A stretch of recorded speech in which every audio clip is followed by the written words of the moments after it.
Di dalam hadis qudsi Allah mengatakan, hambaku, aku berkehendak dan engkau pun berkehendak.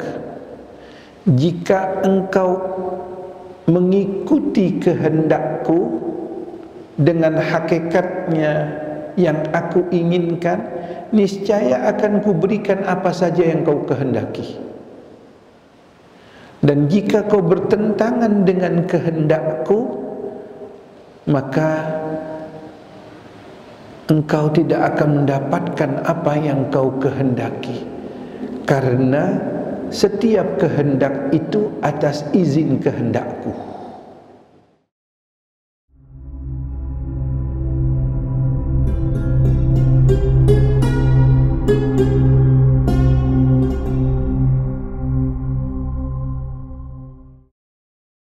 Aqulu ilaikum tahiyatul islamiyah. Assalamualaikum warahmatullahi wabarakatuh.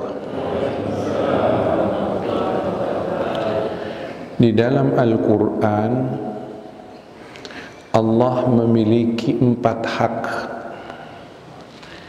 Ada 4 hak atau 5 hak dalam Al-Quran. InsyaAllah kita selesai 8:30 lah ya. Boleh ya?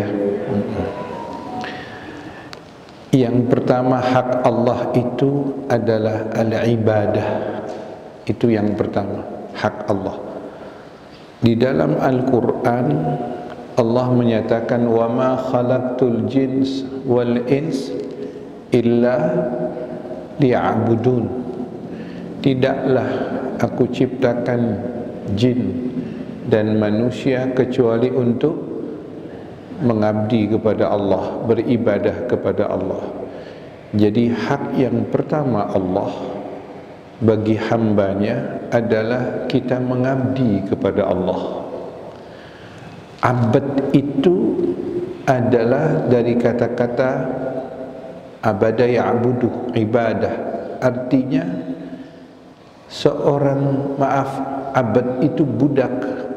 Budak itu tidak memiliki kehendak kecuali kehendak tuannya. Faham maksudnya? Lo ibu-ibu dengantuk. Jadi abad itu ialah seseorang yang tidak memiliki kehendak. Yang mempunyai kehendak abad itu adalah tuannya. Nah, oleh karena itu ketika Allah menyatakan wala ta'budu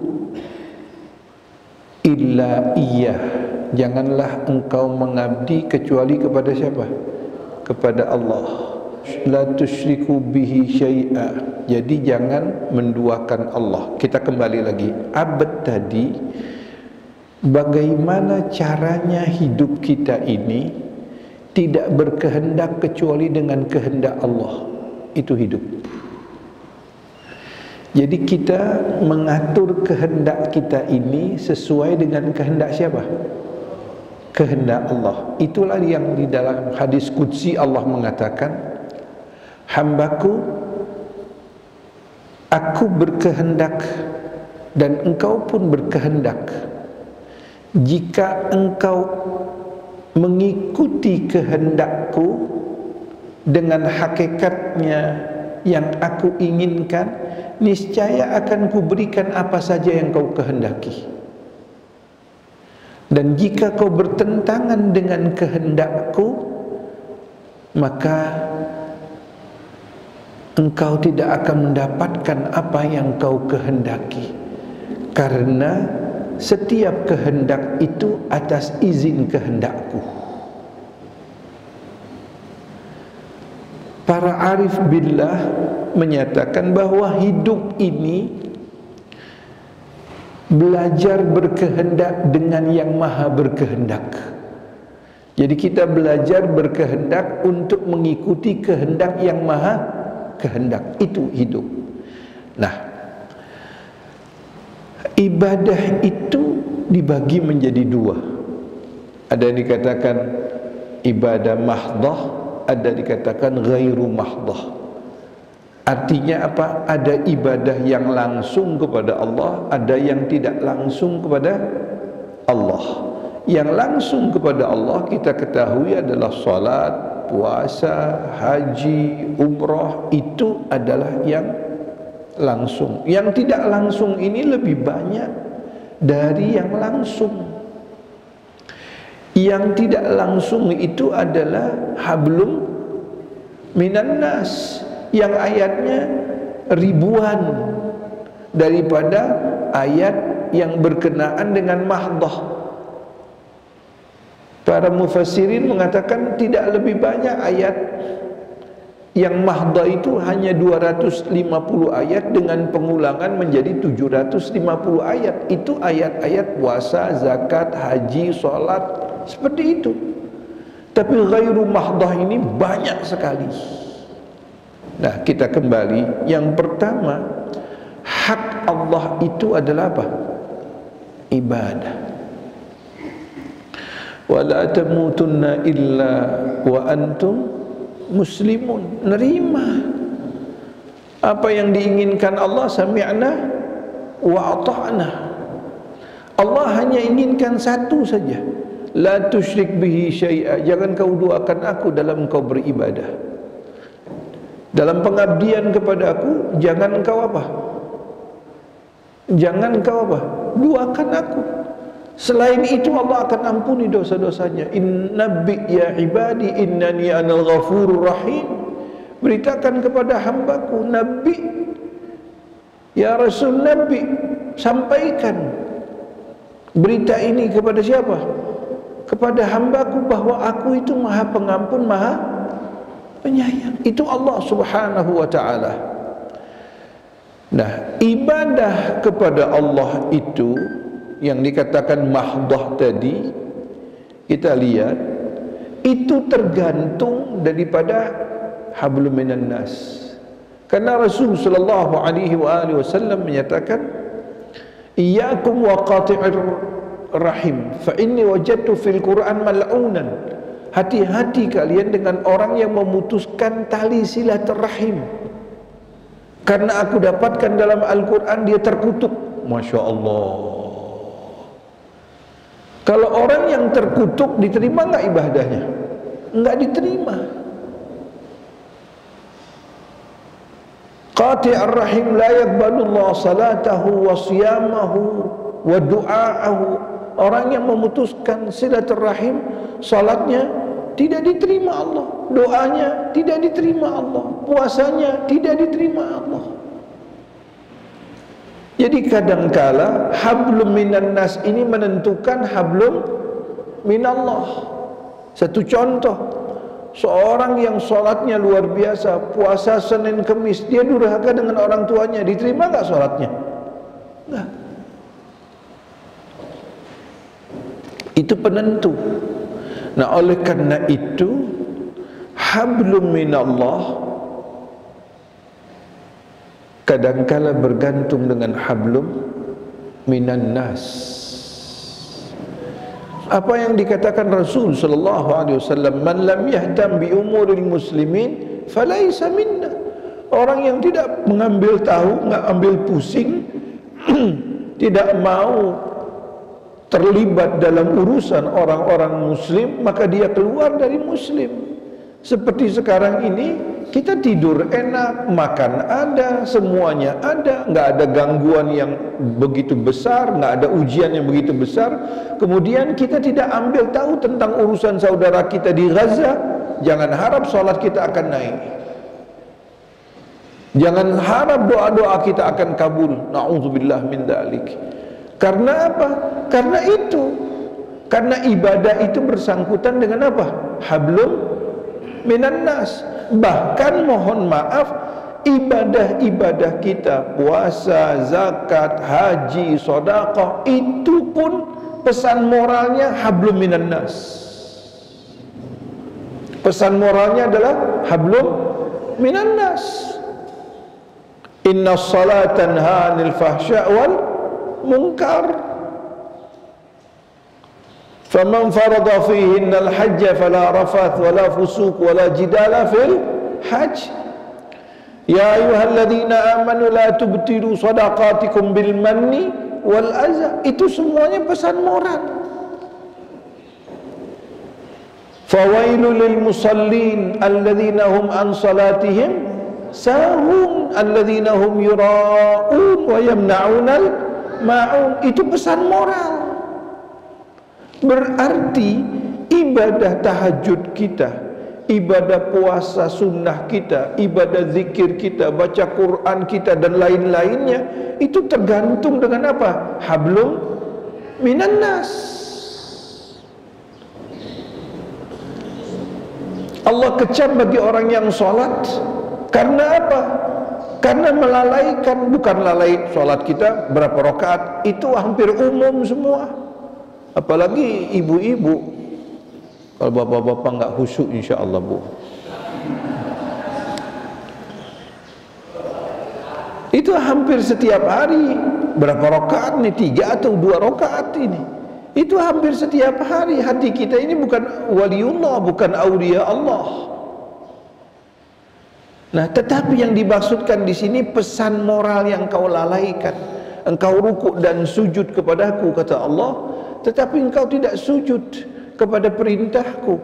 Perintahnya Allah subhanahu wa ta'ala adalah dalam lisan Rasul, man lam yahtam bi umuril muslimin falaysa minna. Orang yang tidak mau ambil tahu urusan kaum muslimin, maka dia keluar dari golonganku. Na'udzubillah min dzalik. Paling tidak kita mendoakan, paling tidak itu at'aful iman, itu kita doa. Habis apa lagi? Ibadah hak Allah itu harus memiliki buah, dan buah ibadah itu husnul khuluq. Jadi maaf, kalau orang pergi ke tukang minyak wangi sehari 5 kali, dia nyobain aja wangi nggak? Halo, wangi bu? Nyobain aja nggak beli wangi. Kalau dia setiap hari sholat 5 waktu,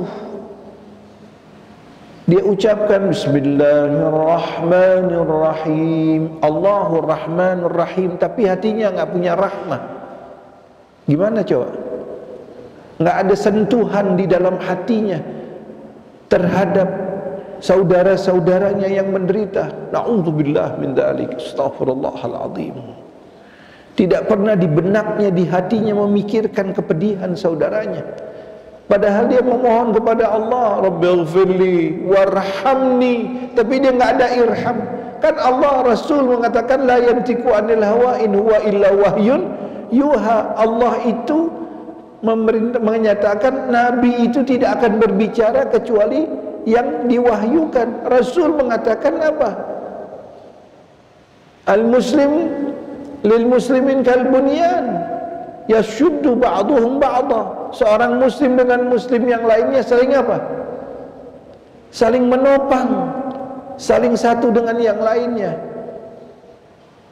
Dan al-muslim kal jasadil wahid, dia satu badan.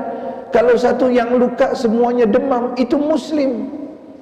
Nah, oleh karena itu dipertanyakan ibadah kita kalau seandainya tidak ada pesan moral. Karena apa? Kabulnya ibadah itu tergantung dari pesan moral kita. Na'udzubillah min dzalik. Astagfirullah. Sehingga Allah mengatakan, ya ayyuhalladzina amanu la tubtilu shadaqatikum bil manni wal adza. Wahai orang yang beriman, jangan kau batalkan pahala-pahala sedekahmu dengan engkau mengatakan, kalau aku enggak bantu dia, siapa yang bisa bantu? Habis itu pahala. Atau ria'an nas, riya, na'udzubillah. Nah, itu pesan moral. Nah, jadi kembali lagi bahwa hak Allah yang pertama adalah ibadah, dan ibadah itu dibagi menjadi 2, dan kemudian kabulnya ibadah itu tergantung dari pesan moral ibadah tersebut. Betul? Itu hebatnya ibadah kita. Jadi kita rukuk sujud kepada Allah, kita puasa tergantung hablum minan nas. Itu yang pertama. Yang kedua, hak Allah yang kedua. Wa may yuti'illah wa rasul faqad faza fawzan 'azima. Taat adalah hak Allah yang kedua.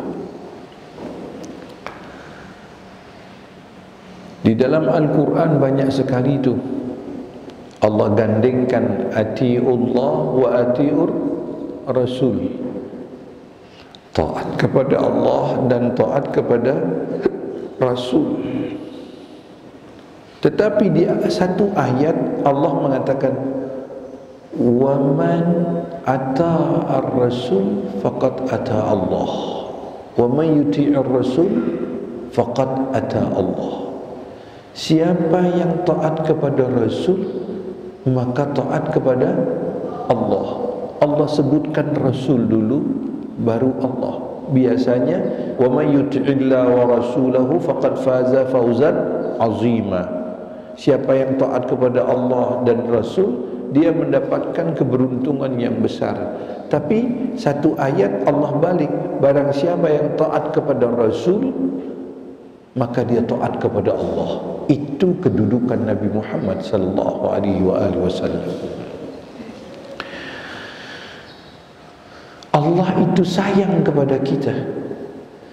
Ketika kita diperintahkan taat kepada Allah, ini subhanallah, rahmannya Allah itu. Man istata'a ilaihi sabila. Semampu kita. Enggak mampu solat berdiri, dia solat apa? Duduk. Enggak mampu dia duduk, dia solat berbaring. Enggak mampu dia berwudu, dia tayamum. Waktu musafir sudah dikosor, dijamah.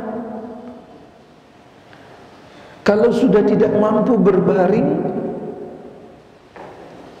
ya disolati. Itu yang terakhir. Ma ja'alallah lid-dini min haraj. Allah tidak jadikan agama ini susah. Yuridullah bikumul yusra wa la yuridu bikumul usra. Allah menginginkan sesuatu yang kalian mampu untuk melakukan. La yukallifullahu nafsan illa wus'aha, laha ma kasabat wa 'alaiha maktasabat. Allah enggak pernah paksa, la ikraha fid din, apalagi fil ibadah. Nah, oleh karena itu ketaatan kepada Allah itu sekali lagi tergantung kemampuan seseorang. Dia enggak mampu zakat, dia dapat zakat. Betul. Nah, jadi yang galak itu ustazah. Kalau ustaz enggak ada yang galak. Iya kan? Paham, Bu? Jadi jangan galak-galak. Allah aja Rahman, Rahim. Allah aja memudahkan. Dalam haji itu beberapa kali if'al ma kharaj, if'al ma kharaj, lakukan tidak apa-apa, lakukan tidak apa-apa. Allah menginginkan Rasul itu menyampaikan bahwa agama ini mudah. Yang belum bisa puasa enggak diwajibkan puasa. Emang ibu-ibu aja, anak umur 5 tahun sudah puasa, teler itu anak. Anak mau tanya, wajib puasa itu kapan bagi anak-anak? Setelah dia balik. Kalau dia mau belajar boleh, tapi tidak dipaksa dalam ketaatan.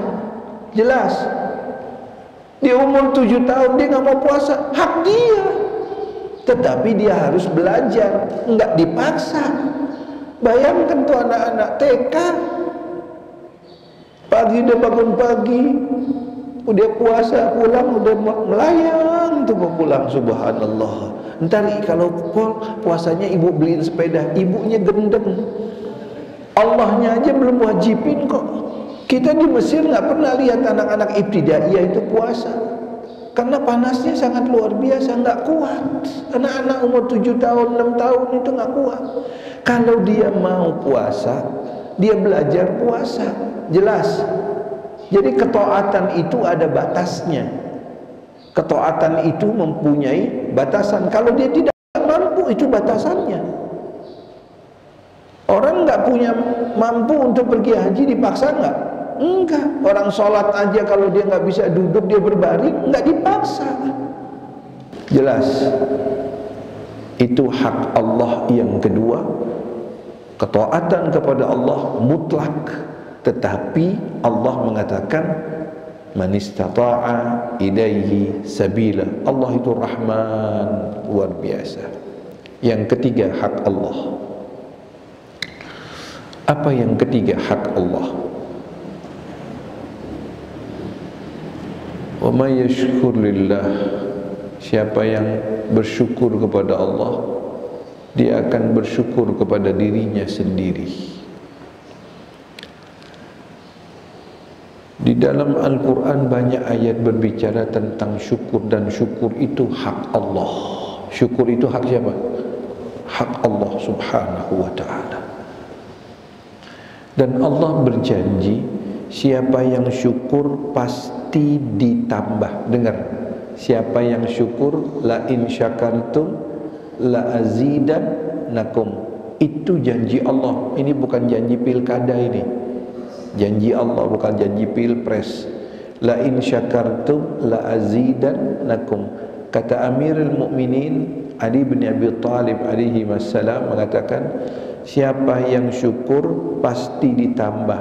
Berarti kalau tidak ditambah belum bersyukur. Jelas itu aja. Dan ditambah di sini bukan ditambah urusan materi saja. Banyak yang punya materi nggak tenang.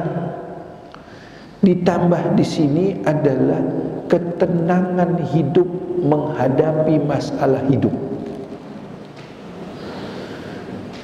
Dia selalu bersama Allah.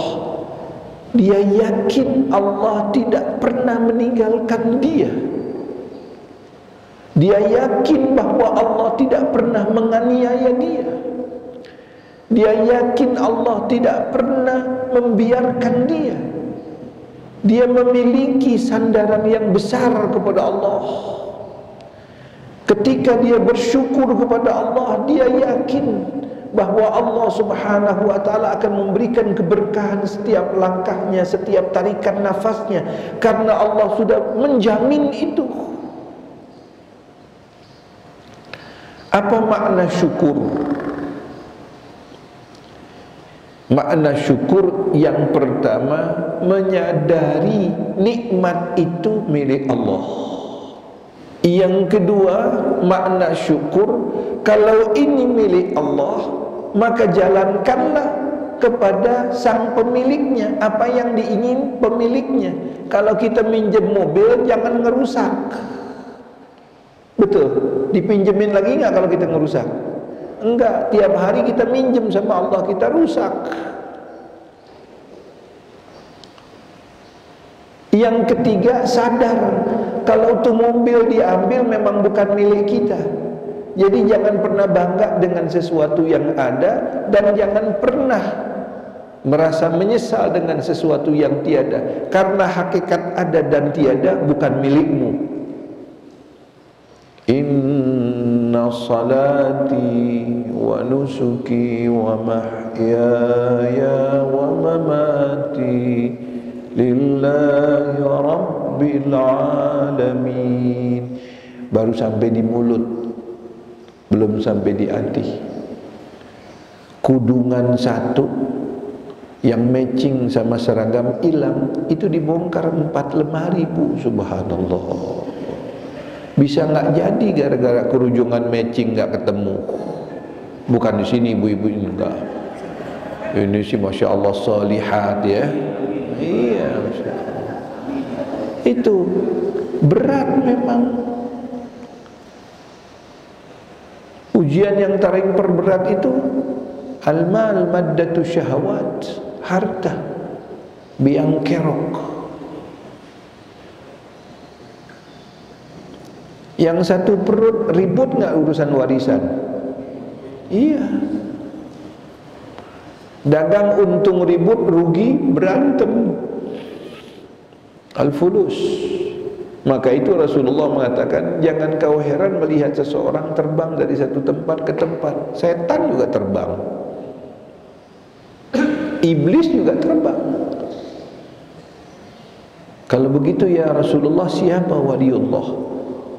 Seseorang yang memiliki kelebihan rezeki dan dia tidak pernah menghitung ketika dia berjalan di jalan Allah, itu waliullah. Nah, kembali lagi, hak Allah adalah syukur. Nah, bentuk syukur kepada Allah Subhanahu wa ta'ala itu menyadari bahwa ini bukan milik dia. Dia sekedar hak guna pakai.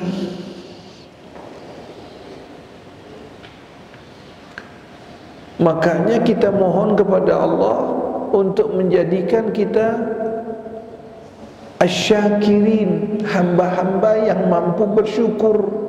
Itu enggak mudah. Karena orang yang bersyukur itu enggak pernah merasa bangga dengan apa yang ada. Kalau kita kan merasa bangga, pakai tas baru aja ke pengajian, biar orang dilihat semua, subhanallah. Iya. Beli sendal baru, berisik bener jalan di gang tuh, letak. Bangga. Nah, ketiadaan kebanggaan dan ketiadaan penyesalan dalam keberadaan kita itu waliullah. Dia mau naik mobil, jalan kaki sama. Kalau kita naik bajai turunnya jauh benar, subhanallah. Kalau naik mobil pas di depan tempat kondangan, masya Allah. Bukan yang di sini nggak ada. Kita masih tergantung dengan apa? Materi. Padahal Allah Subhanahu wa taala, walaqad karamna bani Adam, kami muliakan anak Adam. Wujud anak Adam itu dimuliakan. Kita tergantung. Kemuliaan kita yang Allah berikan kita campakkan. Kita ingin menggantikan kemuliaan dengan materi.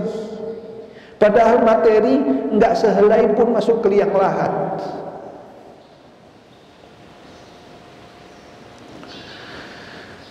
Yang terakhir, hak Allah. Wa may yatawakkal 'ala Allah fa huwa hasbuh. Kita lihat saudara-saudara kita di Ahlu Gazzah itu, dia mempunyai tingkat tawakal yang top, mentok, luar biasa, sangat luar biasa. Mungkin kalau kita diuji seperti itu, kita salahin Tuhan. Dari anak-anaknya, remajanya, ibu-ibunya nggak pernah menyalahkan Tuhan. Ketika anaknya wafat, dia syukur. Sedih ya sedih, kalau nggak sedih ya batu.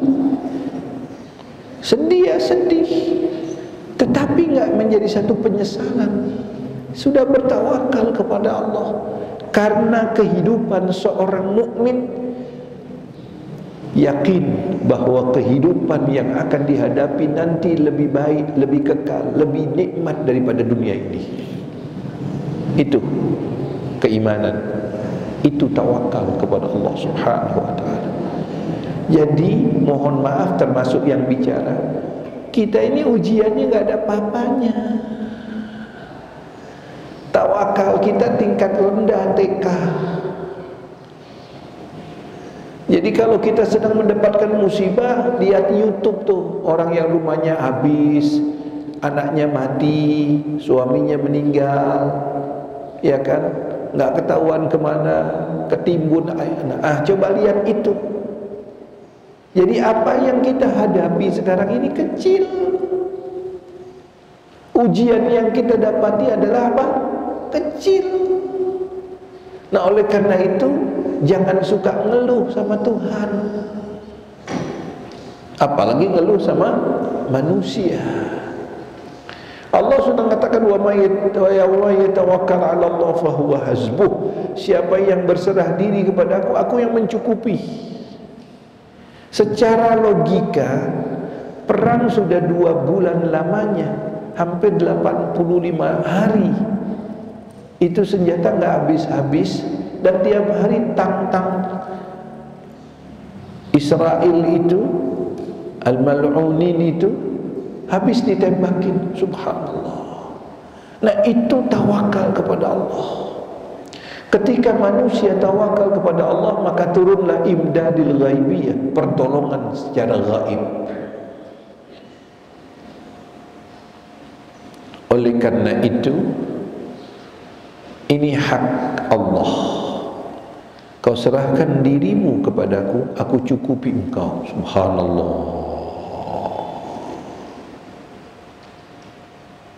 Namanya kita mewakilkan urusan kita kepada yang menciptakan seluruh perwakilan. Kita menyerahkan